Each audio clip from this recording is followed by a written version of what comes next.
যে তাদের ডিএনএ টেস্টের মধ্য দিয়ে তাদের শনাক্ত করা হবে, কিন্তু আজও পর্যন্ত এর উদ্যোগ খালি ঘোষণার মধ্যেই রয়েছে, উদ্যোগের কোনো কার্যকরী পদক্ষেপ নেয়নি।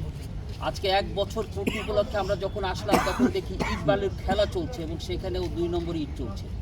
আমরা আজকে এই বিষয়ে আমাদের আধিপত্যবাদী পরিষদের সভাপতি অলিদ তালুকদার কিছু কথা বলব। আসসালামু আলাইকুম রহমতুল্লাহি বারাকাতুহু। আজ অত্যন্ত ভারাক্রান্ত মনে বুকের মধ্যে অনেক কষ্ট নিয়ে দাঁড়াতে হয়েছে। আজ ৩৬শে জুলাই এর সামনে রেখে ৩৬শে জুলাই ২০২৪ কেমন দিনটি কাটিয়েছি আর কেমন গিয়েছে সেই নির্ধারণ বর্ণনা দেওয়ার মতন নতুন করে আর কোনো কিছু আমি মনে করি না। সবচেয়ে আক্ষেপ এবং দুঃখ ভারাক্রান্ত যে মনটি, সেটি হচ্ছে আমরা যে এখানে দাঁড়িয়ে রয়েছি, আমাদের এই পিছনে আমাদের যে জুলাই যোদ্ধারা, এই 114 জন, বিভিন্ন মাধ্যমে 114 জনের হিসাব, কিন্তু আমার এখানে একটু মতানৈক্য হয়েছে, এখানে 114 জন নয়, এর চেয়ে আরও অধিক উপরে আমাদের এখানে গণকবরের সংখ্যা রয়েছে, যাহা আজ আমাদের মধ্যে লুকানো হয়েছে। এখন পর্যন্ত কোনো প্রকাশ করা হয় নাই পূর্ণাঙ্গ শহীদের তালিকা, যে গণ অভ্যুত্থানে কয়টি কবর রয়েছে। আমি এই উদাত্ত আহ্বান জানাই, আজকে জুলাইয়ের প্রথম বর্ষপূর্তি 1 বছর উপলক্ষে আমাদের এই গণকবরের যে সমস্ত শহীদেরা গণকবরের শাহিত রয়েছে, তাদের পূর্ণাঙ্গ তালিকাটি দেশ ও জাতির সামনে পেশ করার জন্য সরকারের নিকট উদাত্ত আহ্বান জানাই। এর পাশাপাশি আমি যে জিনিসটি বলতে চাই, আজ আমাদের জুলাই অভ্যুত্থানের 1 বছর, ভালো কথা। আমি কার জন্য জুলাই অর্জন হলো, কাদের মাধ্যমে আজকে আমি এই দিনটা পেয়েছি, কার মাধ্যমে আজ আমি এই বিজয় উদযাপন করেছি, এটা কি হাসি তামাশা, রং তামাশা, খেলার পুতুল? দুঃখের বিষয় এবং ধিক্কার জানাই বর্তমানে যে বা যাহারা আমাদের এই জুলাই যোদ্ধাদের রক্তের বিনিময়ে তাদের সাথে প্রতারণা তামাশা করা হচ্ছে, তাদের রক্তের সাথে আজ বেঈমানি প্রতারণা করা হচ্ছে।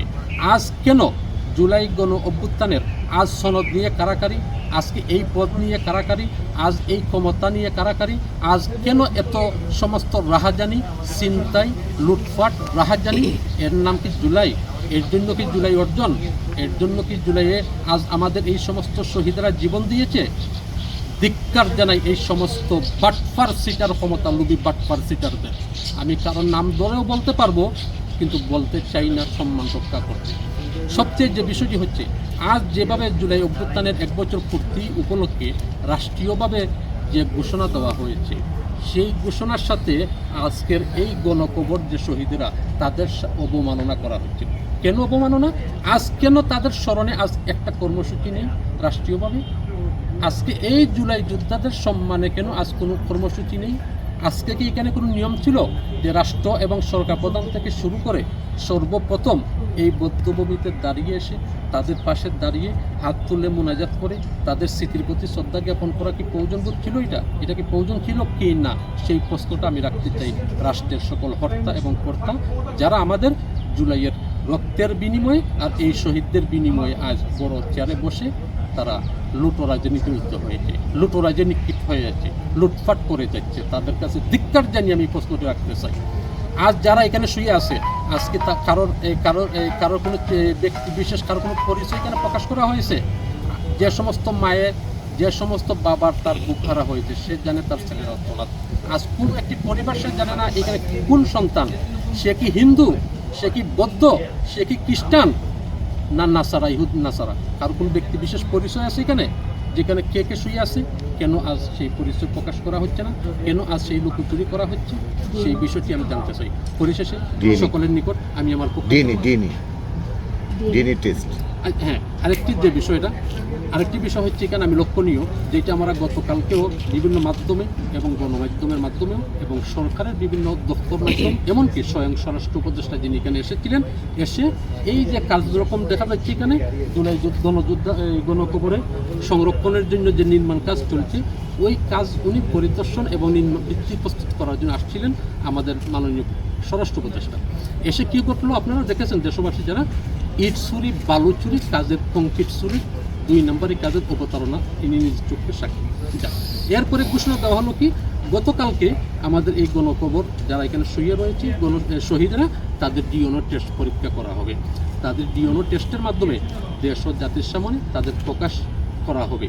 এইখানে কেন আজ সেইটা প্রতারণা হলো? কেন গতকালকে তারা আসলো না? কেন তারা এই ডিএনএ টেস্টের জন্য তারা কোনো কার্যক্রম পালন করলো না? গতকালকে তারা আসলো না কেন? তারা বলেছে এটা অনিবার্য কারণবশত কোনো উৎস নাই। তাহলে ভালো কথা। তাহলে আজকে কেন আসলেন না আপনারা? আজকে তো আসতে পারতেন, জুলাই গণঅভ্যুত্থানের প্রথম বর্ষপূর্তি দিন। আজ কেন আপনারা এখানে আসলেন না?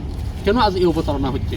সেই প্রশ্নটি রেখে আমি দেশবাসী সহ সকলের কাছে উদাত্ত আহ্বান জানিয়ে আমি আমার কথাটি শেষ করে নিলাম।